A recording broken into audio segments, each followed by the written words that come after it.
আসসালামু আলাইকুম।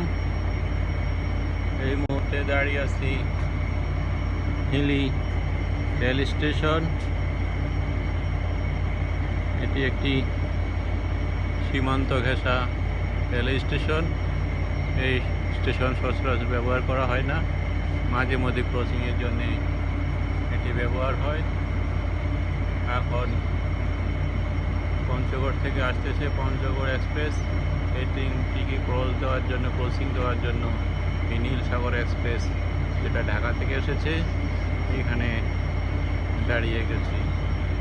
আর সেই সুযোগেই আমি আপনাদের এই চিত্র ধারণ করে দেখাচ্ছি। এই রেল লাইন থেকে আমরা সামনে দেখতে পাচ্ছি মসজিদ। ওই মসজিদের পাশেই ইমিগ্রেশন অফিস। এখান থেকে ইমিগ্রেশন করে 100 গজ রেল লাইন পার হলেই ভারতের ইমিগ্রেশন, অর্থাৎ রেল লাইনের এপারে বাংলাদেশ, ওই পারে ভারত। আপনারা দেখতে পাচ্ছেন এগুলো সব সীমান্ত চৌকি, বিজিবির ক্যাম্প।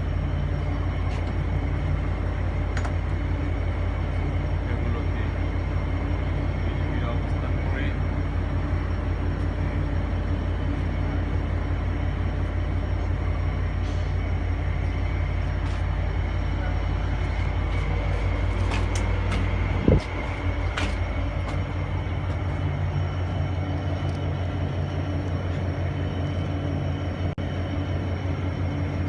বটগাছের নিচে ইমিগ্রেশন অফিস ভারতের।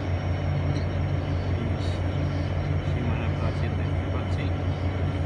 এই সীমানা প্রাচীর দিয়েছে ওয়ালটি ভারতের। এই পাশ থেকে ওপাশের যেন কেউ যেতে না পারে উঁচু করে একটু ওয়াল দিয়েছে। সেই সঙ্গে এখানে তারকাটা, এই তারকাটা বাংলাদেশের পক্ষ থেকে দেওয়া। আর ওই ইটের সীমানা প্রাচীর ভারতের পক্ষ থেকে। এই যে সামান্য 5 ফিট 7 ফিট যে তারকাটা দেখতে পাচ্ছি, এটা বাংলাদেশ পক্ষ থেকে দেওয়া। এরপরের অংশটা কি বলে, নিরপেক্ষ জায়গা হিসাবে পড়ে আছে। এটা কোনো পক্ষে ব্যবহার করতে পারে না। ওই ওয়াল পর্যন্তই বাংলাদেশের সীমানা। তারপরেও এই তারকাটা দিয়ে বাংলাদেশ আরও একটু জায়গা সেভ করে রেখেছে।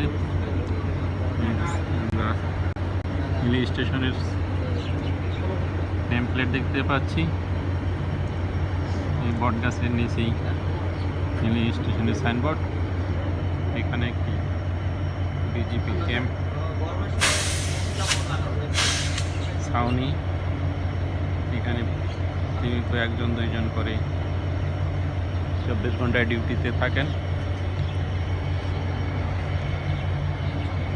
ওইদিকে যে বাড়িঘরগুলো দেখতেছি সব ভারতীয় বাড়িঘর।